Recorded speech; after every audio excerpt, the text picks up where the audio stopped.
अस्सलाम वालेकुम everyone, doctor Maria hair. आज हम स्टडी करेंगे about the infertility and mainly about the female infertility.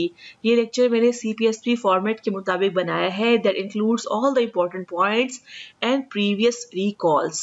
सो सबसे पहले what is infertility? Infertility is defined as the inability to conceive despite regular unprotected sexual intercourse over a specific period of time, usually 1 to 2 years.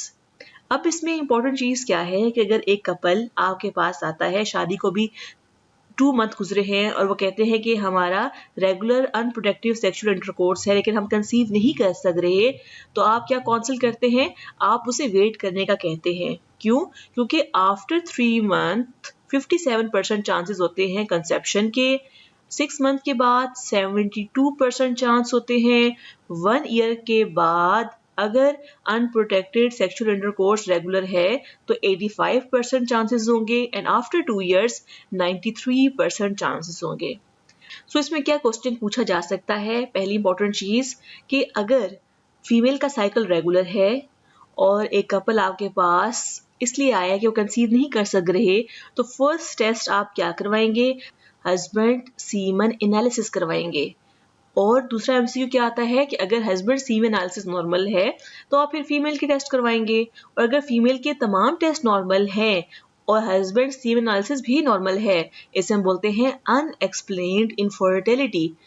अगर unexplained infertility is the cause तो आप patient को expected management का कहेंगे for 2 years, यानी कि शादी को 6 माह गुजरे हैं तो आप 1.5 ईयर वेट करने का कहेंगे। अगर शादी को साल गुजरा है तो आप मजीद 1 साल वेट करने का कहेंगे। आप एक्सपेक्टेड मैनेजमेंट का कहेंगे, वेट करने का कहेंगे कि खुद कंसेप्शन हो जाएगी।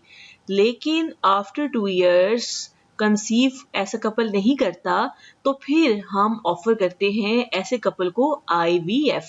तो ये इंपॉर्टेंट पॉइंट्स है, इसलिए मैंने यहाँ पर ऐड कर लिए जो पूछे जाते हैं।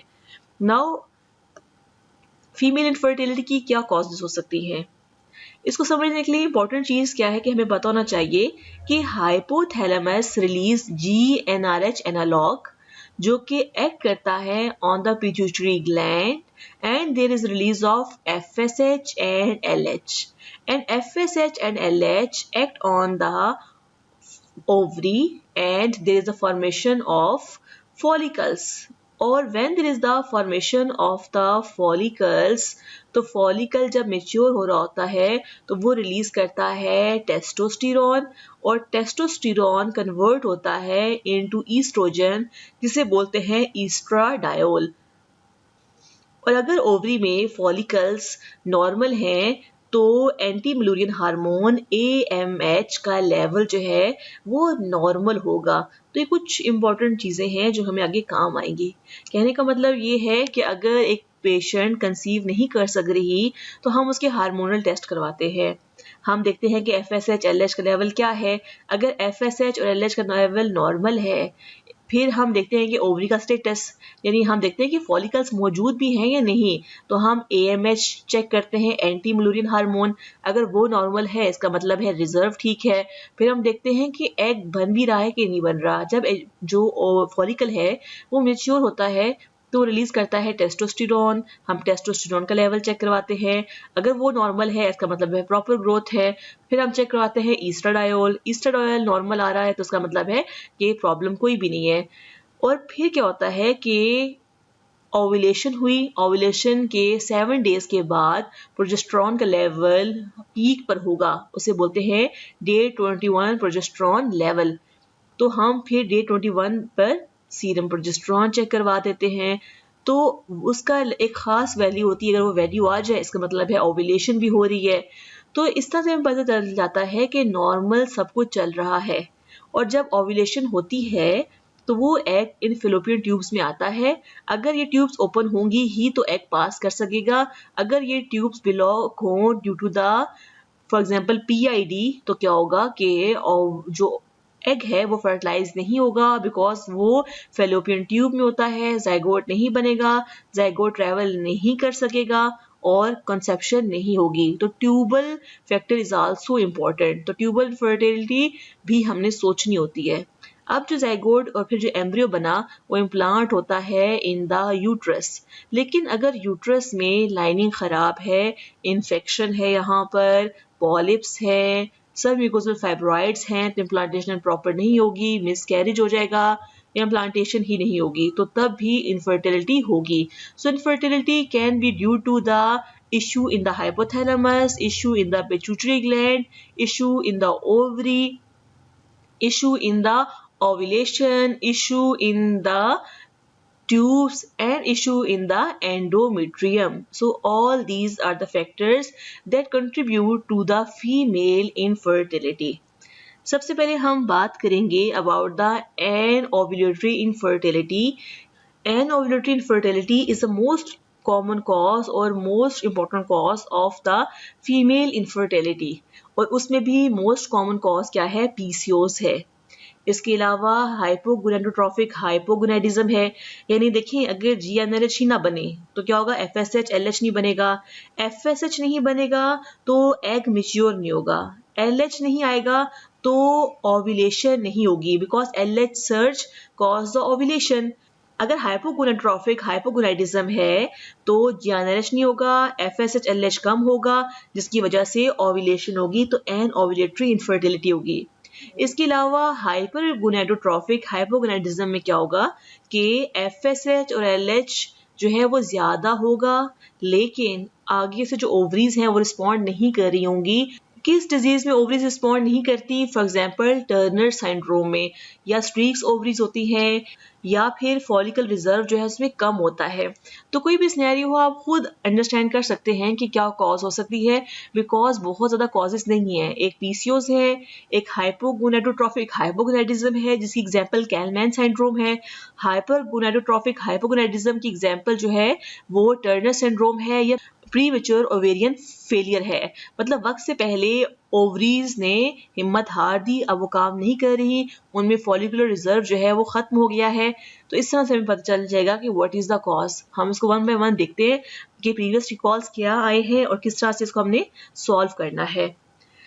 उससे पहले हम देख लेते हैं कि साइन ऑफ ओव्यूलेशन क्या होते हैं, हमें कैसे पता चलेगा कि ओव्यूलेशन हुई है कि नहीं। वंस अगेन आई रिपीट कि हाइपोथैलेमस रिलीज करता है GnRH, ये GnRH एक्ट करता है पिट्यूटरी ग्लैंड पर और रिलीज होता है FSH और LH। अब आपने गौर सुनना है, पीरियड्स के सेकेंड डे पर या पीरियड्स के स्टार्ट में FSH और LH रिलीज तो हो रहा होता है, लेकिन FSH 2 टाइम्स ज्यादा होता है LH के। क्यों? क्योंकि ये फेज होता है जब फॉलिकल ने बनना होता है। ये FSH एक्ट करता है ऑन द फॉलिकल और उसको मेच्योर करता है ताकि मेच्योर फॉलिकल हो। मेच्योर फॉलिकल का साइज कितना होता है, 18 से 21 mm के दरमियान में, 18 to 21 mm, आपने ये बात याद रखनी है। जब इतना इसका साइज हो जाता है नियर 12 to 13 डे पर, उस टाइम क्या होता है कि अभी भी FSH और LH रिलीज हो रहा होता है, लेकिन 12 to 13 day of the cycle पर LH का लेवल ज्यादा हो जाता है एज कम्पेयर टू FSH, उसे हम कहते हैं LH सर्ज। ये LH सर्ज इस मैच्योर फॉलिकल पे एक्ट करता है और हो जाती है ओव्यूलेशन। अब ओव्यूलेशन हो गई तो साथ में क्या होता है कि ओव्यूलेशन के क्या साइंस होंगे, बिकॉज जैसे ही ओव्यूलेशन हुई फॉलिकल रप्चर हुआ, जो रिमेनिंग फॉलिकल होता है उसे हम बोलते हैं, वो क्या बना देगा, कॉर्पस ल्यूटियम। ये कॉर्पस ल्यूटियम क्या रिलीज करेगा, प्रोजेस्टेरॉन। तो प्रेगनेंसी होने के लिए सीरम प्रोजेस्टेरॉन लेवल जो है ब्लड में रेज कर रहा होगा। बिफोर ओव्यूलेशन क्या होता है कि जो मैच्योर फॉलिकल है या ग्रोइंग फॉलिकल है वो ब्लड में रिलीज कर रहा होता है टेस्टोस्टेरॉन, जो कन्वर्ट होता है इनटू ईस्ट्राडायोल और एक्ट कर रहा होता है वो एंडोमेट्रियम पर यानी यूट्रस की लाइनिंग पर। और after ovulation corpus luteum release करता है प्रोजेस्टेरॉन, जो एक्ट करता है ऑन द यूट्रस और एड करता है in the implantation and the pregnancy. So ये हार्मोन्स आपको पता होने चाहिए। सो ओव्यूलेशन के क्या साइंस होंगे, कैसे पता चलेगा कि देखें डे 12 और 13 पर जब LH सर्ज होगा तो क्या होगा कि ओव्यूलेशन होगी, जैसे ही ओव्यूलेशन हुई कॉर्पस ल्यूटियम जो है बना, सीरम प्रोजेस्टेरॉन लेवल इंक्रीज किया, जिसकी वजह से क्या होगा कि बॉडी का टेम्परेचर बढ़ जाएगा। अब कितना बढ़ेगा? 0.2 से 0.4 सेंटीग्रेड। अक्सर एमसीक्यू में आता है कि which the following is a sign of ovulation और बॉडी टेम्परेचर लिखा होता है 1 सेंटीग्रेड राइज। तो 1 सेंटीग्रेड का अगर बॉडी टेम्परेचर राइज हो रहा है तो वो इन्फेक्शन होगा, वो ओव्यूलेशन नहीं होगा। सेकेंड, ओव्यूलेशन का साइन क्या है कि जब ओव्यूलेशन होती है तो सर्वाइकल म्यूकस जो है वो स्लिपरी और वाटरी होगा। तो सर्वाइकल म्यूकस जो है उसकी कंसिस्टेंसी और शेप जो है वो चेंज हो जाएगी। इसके अलावा कि जिस जगह से ओव्यूलेशन होगी उस जगह पेन होगा, मिटल स्कीमर्स इसे हम बोलते हैं, इसके साथ स्पॉटिंग भी हो सकती है। इसके अलावा हम पेशेंट से क्या कहते हैं, अगर साइकिल 28 डेज का है कि वो 12th डे पर आकर अल्ट्रासाउंड कराए। हम देखेंगे कि एग मेच्योर हो रहा है या नहीं हो रहा। डे 14 पे हम चेक करते हैं कि डोमिनेंट फॉलिकल अब प्रॉपर बन गया या नहीं बन गया। फिर डे 16 या 19 पे हम बुलाते हैं ये चेक करने के लिए कि फॉलिकल रप्चर हुआ है या नहीं हो रहा। तो हम फॉलिकुलर ट्रैकिंग कर रहे होते हैं, साथ साथ अल्ट्रासाउंड पर हम देख रहे होते हैं। एक तरीका ओव्यूलेशन को चेक करने का ये होता है। इसके अलावा हम सीरम प्रोजेस्टेरॉन के जरिए भी बता सकते हैं कि ओव्यूलेशन हुई है या नहीं। तो जितना भी आपकी लेंथ ऑफ साइकिल है, तो जब ओव्यूलेशन होती है तो उसके 7 डे के बाद सीरम लेवल रेस कर जाता है, पीक पर होता है। उस टाइम पर डे 21 पर आप चेक करते हैं सीरम प्रोजेस्टेरॉन लेवल। अगर आपका साइकिल 28 डेज का है, डे 14 पर ओव्यूलेशन होती है तो आफ्टर 7 डेज तो डे बन जाएगा 21 पर आप सीरम प्रोजेस्टेरॉन लेवल चेक करते हैं, इसे बोलते हैं डे 21 सीरम प्रोजेस्टेरॉन लेवल। अब इसकी वैल्यू इंपॉर्टेंट है जो एमसीक्यू में आती है। अगर वैल्यू 10 नैनोग्राम पर ml से ज्यादा हो डे 21 पर या फिर ओव्यूलेशन के 7 डेज के बाद, या वैल्यू वो अगर नैनोमोल में लिखेंगे तो अगर वैल्यू 30 नैनोमोल पर लीटर से ज्यादा है ऑन डे 21 या ओव्यूलेशन के 7 डेज के बाद, तो इसे हम कहते हैं कि ओव्यूलेशन हुई है। अगर आपको इतना अच्छी अंडरस्टैंडिंग नहीं है तमाम चीज़ों की, तो आप सिर्फ इतना याद रखें कि these are all the signs of ovulation. और सबसे बेस्ट साइन कौन सा है, ये एमसीक्यू आता है तो बच्चे समझते हैं कि जी फॉलिकुलर ट्रैकिंग होगा, लेकिन ऐसा नहीं है। सबसे बेस्ट साइन होता है सीरम प्रोजेस्टेरॉन लेवल को चेक करवाना, कि आपने उसकी वैल्यू याद रखनी है। अक्सर एमसीक्यू आता है कि serum progesterone level on day 21 जो है वो 5 नैनोग्राम पर ml है, तो आप कहेंगे ओव्यूलेशन नहीं हुई। या अगर वो वैल्यू नैनोमोल में दे दें कि 10 नैनोमोल पर लीटर है, तो उसका मतलब है ओव्यूलेशन नहीं हुई। एक चीज तो ये।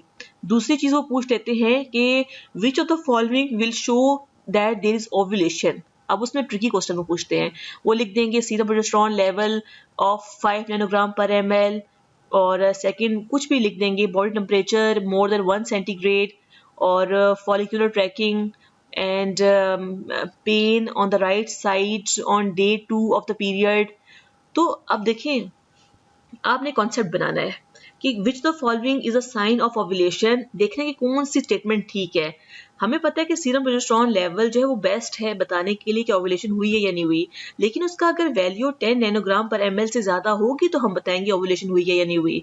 अगर एमसीक्यू के ऑप्शन में वो 5 लिख देते हैं तो उसका मतलब है कि ओव्यूलेशन नहीं हुई, तो उसको हम चूज नहीं करेंगे। अगर वो कहेंगे पेन हुई है on the right side of ovary on second of period, तो जो मिडल स्कीमर्स है ये mid of the cycle pain होनी चाहिए, मिड ऑफ द साइकिल में ओव्यूलेशन होती है, तो फिर हम इसको चूज करेंगे। टेम्परेचर मेथड में 0.2 से 0.4 सेंटीग्रेड राइज होना चाहिए, मोर देन 1 सेंटीग्रेड राइज नहीं होना चाहिए। तो जो स्टेटमेंट ठीक होगी, जो ये हर साल एमसीक्यू आता है और हर साल स्टूडेंट्स जो है गलत करके आते हैं, बिकॉज वो समझ रहे होते हैं, उसको अंडरस्टैंडिंग नहीं करते कि क्वेश्चन क्या पूछा गया है।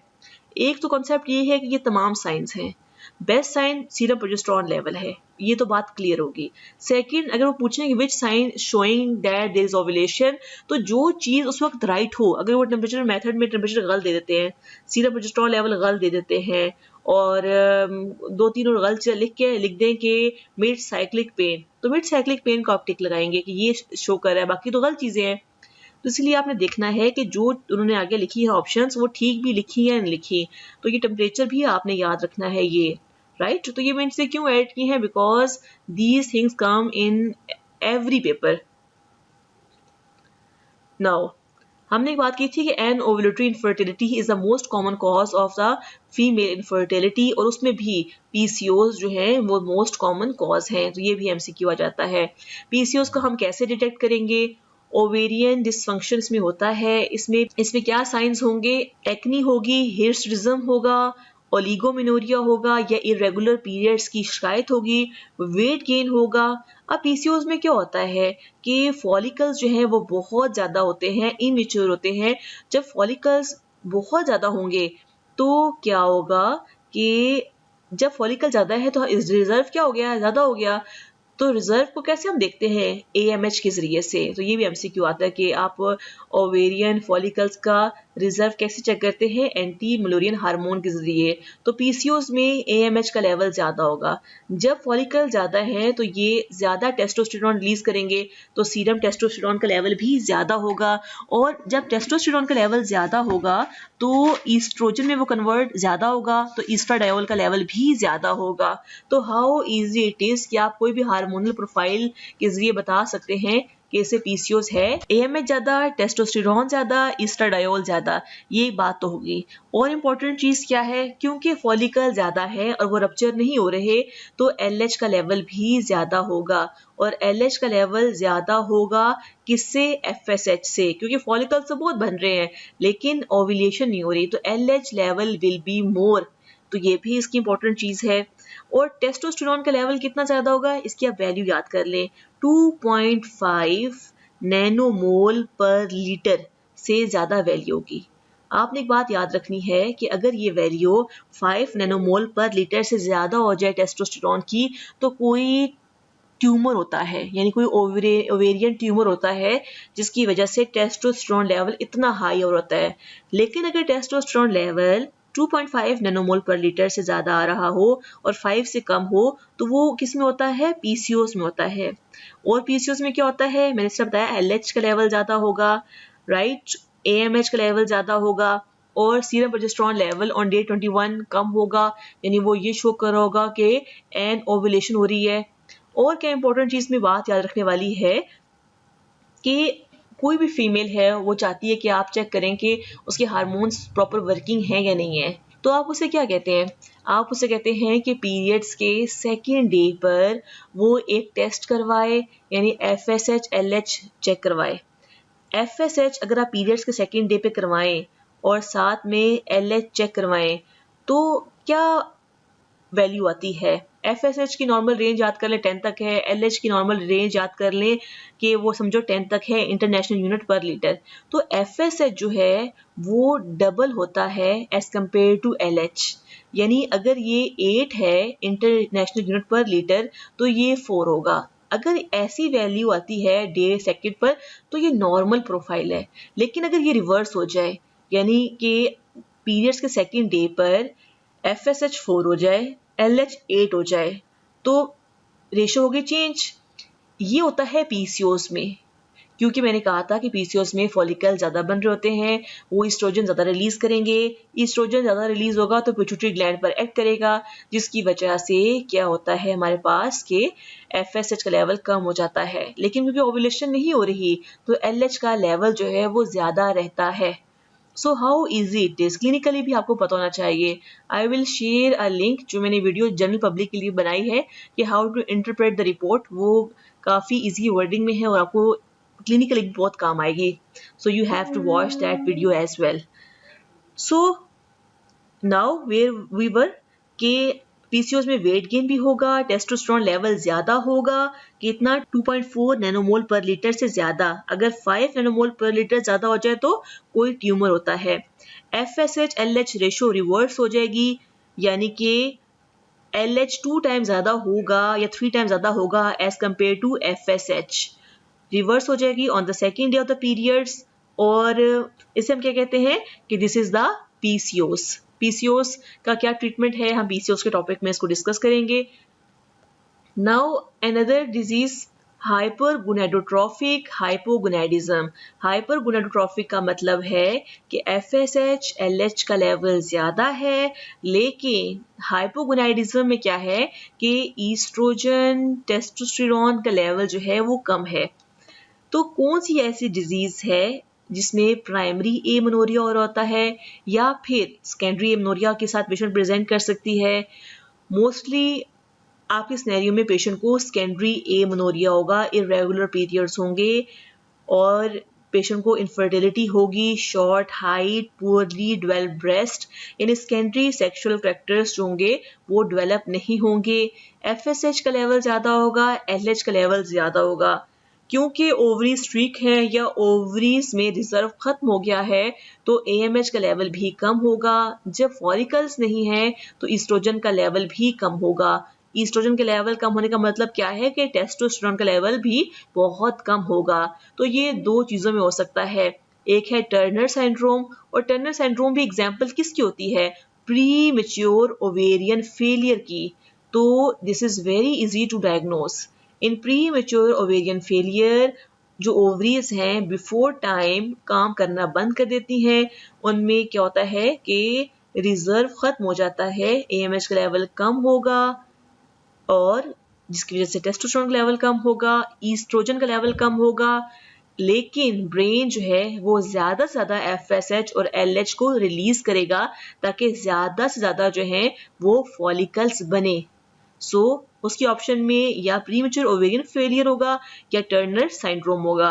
और जाहिर सी बात है टर्नर सिंड्रोम में स्पेसिफिक फीचर्स होते हैं। अगर फॉर एग्जांपल वो दोनों ही ऑप्शन लिख दें कि पीओएफ है या टर्नर सिंड्रोम है, तो जाहिर सी बात है Turner syndrome is an example of POF, right. लेकिन अगर फिर भी इस ऑप्शन में आ जाए तो आप देखना कि शॉर्ट हाइट है, पुअरली डेवलप्ड ब्रेस्ट है, जो टिपिकली वेब नेक होती है, तो वो आपको किसमें मिलते हैं? टर्नर सिंड्रोम में।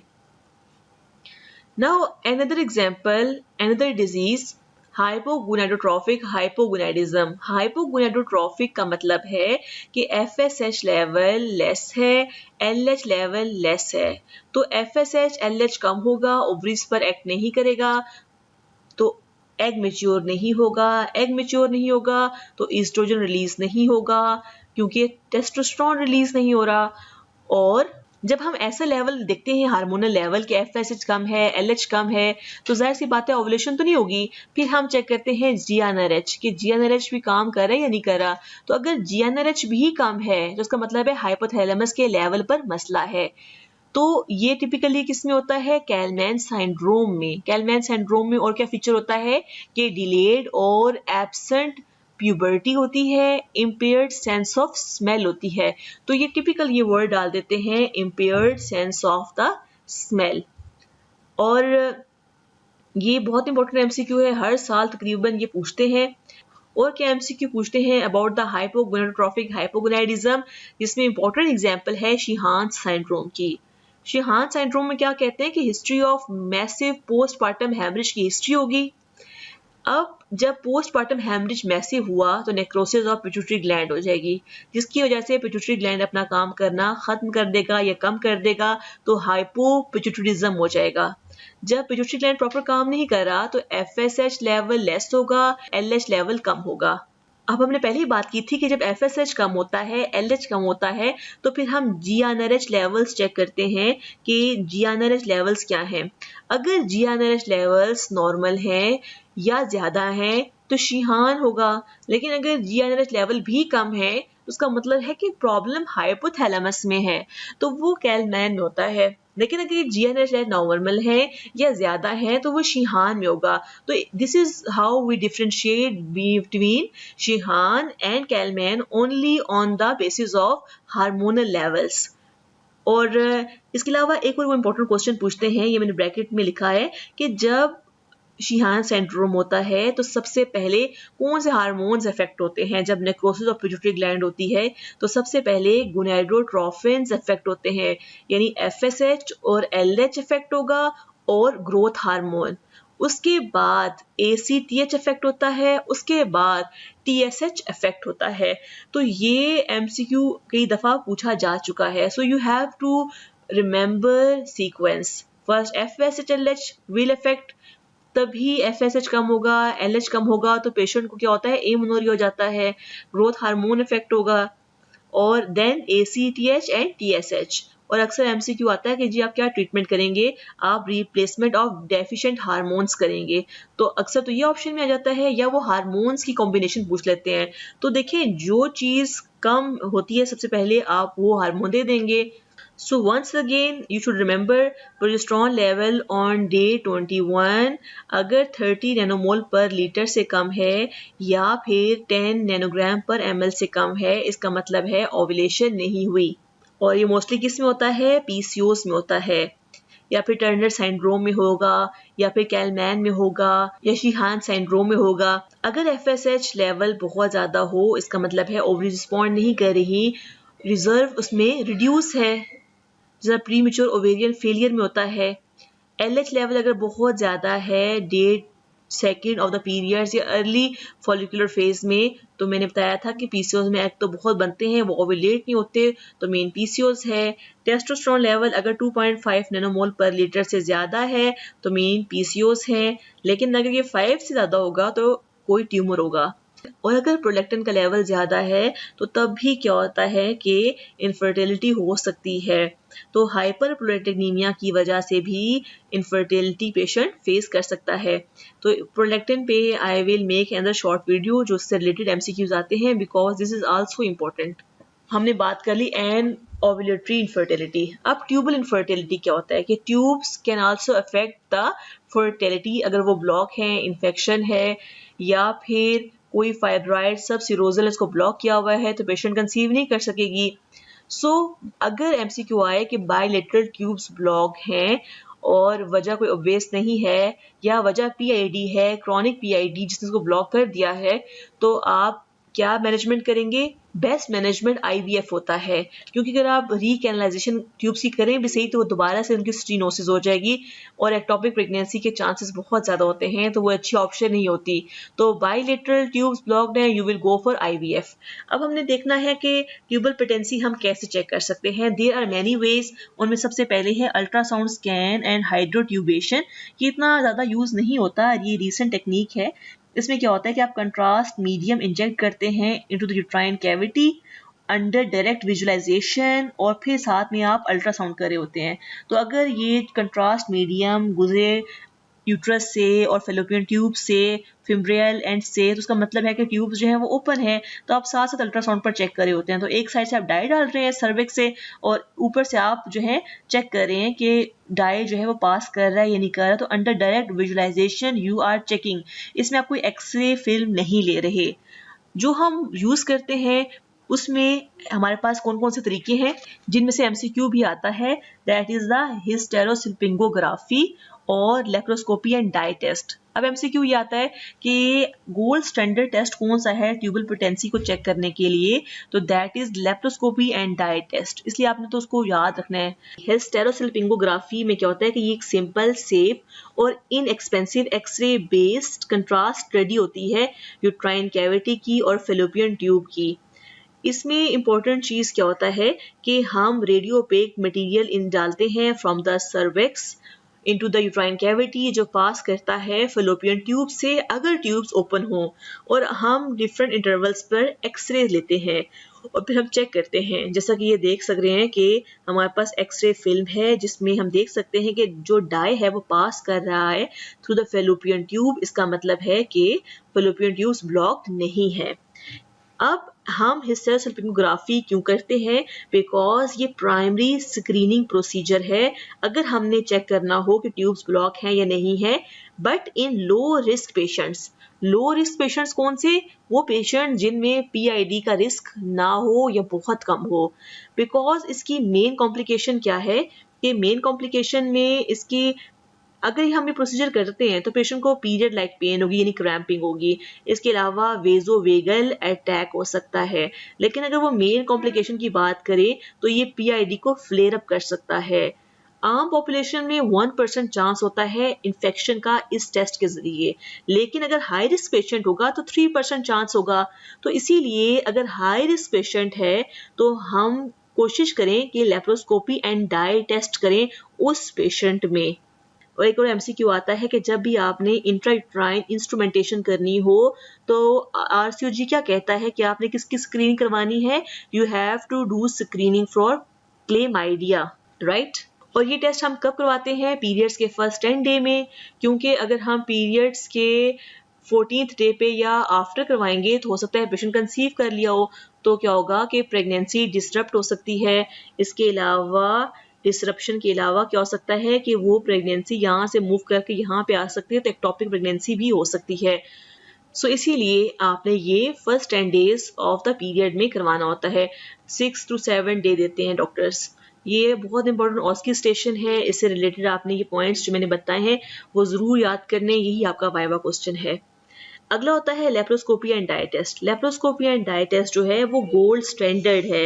ये एक MCQ आता है हमेशा। इसमें क्या होता है कि आपने मिथाइलिन ब्लू डाई डालना होता है फ्रॉम द सर्वेक्स, और ऊपर से हम लेप्रोस्कोप के जरिए देख रहे होते हैं। हम क्या देखते हैं कि डाई जो है वो फिम्ब्रिया से निकल कर आया है कि नहीं आया। जैसा ये डाई हम देख रहे हैं तो ये फिम्ब्रियल एंड है, तो हमने देखा कि डाई जो है ये यहाँ पर पड़ा हुआ है, इसका मतलब है कि ट्यूब्स जो है वो ओपन है, तभी तो डाई आया है। एक चीज़ हम ये चेक करते हैं, और ये टेस्ट हम किन में करते हैं? हम उन पेशेंट्स में टेस्ट करते हैं जिनमें हिस्ट्री सजेस्टिव होती है एंडोमेट्रियोसिस की, PID की, प्रीवियस पेल्विक सर्जरी की हिस्ट्री होती है, या एबनॉर्मल हिस्टेरोसल्पिंगोग्राफ आ जाए तो हम ये करते हैं। तो ये इंपॉर्टेंट चीज़ है। इसका मतलब है कि अगर हिस्टेरोसल्पिंगोग्राफी खराब आ रहा है तो कंफर्मेशन के लिए लेप्रोस्कोपी एंड डाई टेस्ट आपने करना है। और एंडोमेट्रियोसिस में हम ये क्यों करते हैं? बिकॉज एंडोमेट्रियोसिस में क्या होता है कि एडहीजन्स होती हैं, एंडोमेट्रियोसिस की लीजन्स होती हैं, तो हम लेप्रोस्कोपी के जरिए से उनकी एब्लेशन कर देते हैं और एडिनोलाइसिस कर देते हैं, क्योंकि फर्टिलिटी के लिए इंपॉर्टेंट है कि हम एंडोमेट्रियोसिस की लीजन्स की एब्लेशन करें और एडिनोलाइसिस करें। इसीलिए हम इसमें उनमें हम लेप्रोस्कोपी करते हैं। इसके अलावा PID में हम ये क्यों करते हैं? बिकॉज जो हिस्टेरोसल्पिंगोग्राफी है वो फ्लेयर अप कर देती है PID को, तो उसमें फिर हम हिस्टेरोसल्पिंगोग्राफी नहीं करते। अगर हिस्टेरोसल्पिंगोग्राफी खराब आए और उसके बाद लेप्रोस्कोपी एंड डाई टेस्ट करवाना ज़रूरी होता है फॉर कंफर्मेशन, क्योंकि गोल्ड स्टैंडर्ड है, तो पहले ही हम इसे क्यों नहीं कर लेते? क्योंकि देखिए हिस्टेरोसल्पिंगोग्राफी जो है अगर शो करता है कि ट्यूब्स ओपन है तो फिर तो ज़रूरत ही नहीं है लेप्रोस्कोपी एंड डाई टेस्ट की। तो ऐसे पेशेंट जो है वो बच जाता है लेप्रोस्कोपी से, क्योंकि लेप्रोस्कोपी के लिए GA हमें चाहिए होता है। इसके अलावा लेप्रोस्कोप के जरिए से रिस्क ऑफ बाउल और विजुअल इंजरी होता है, इसीलिए हम इसको फर्स्ट लाइन स्क्रीनिंग टेस्ट के लिए इस्तेमाल नहीं करते। So in a nutshell first line screening test कौन सा है? हिस्टेरोसल्पिंगोग्राफी। गोल्ड स्टैंडर्ड क्या है? Laparoscopy and dye test. ये 2 MCQ आपके आने हैं। ये MCQ आ जाएगा कि एंडोमेट्रियोसिस है, PID है, आपने ट्यूबल ब्लॉकेज सस्पेक्ट कर रहे हैं तो कौन सा टेस्ट करवाएंगे? तो laparoscopy and dye test.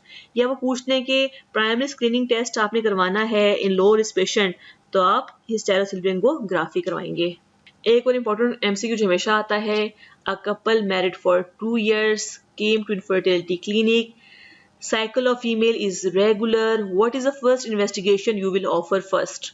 Because cycle normal है, रेगुलर है, आप हस्बैंड सीमन एनालिसिस जो है वो ऑफर करेंगे। अब यूट्राइन फैक्टर इनफर्टिलिटी की क्या कॉजेज हैं? उसकी डिफरेंट कॉजेज हो सकती हैं। कोई कॉन्जेनिटल डिफेक्ट हो, सब म्यूकोजल फाइब्राइड हो, इसके अलावा एंडोमेट्रियल पॉलिप्स हो, इंट्रा यूट्राइन एडिशंस हो, तो उसकी वजह से इनफर्टिलिटी हो सकती है।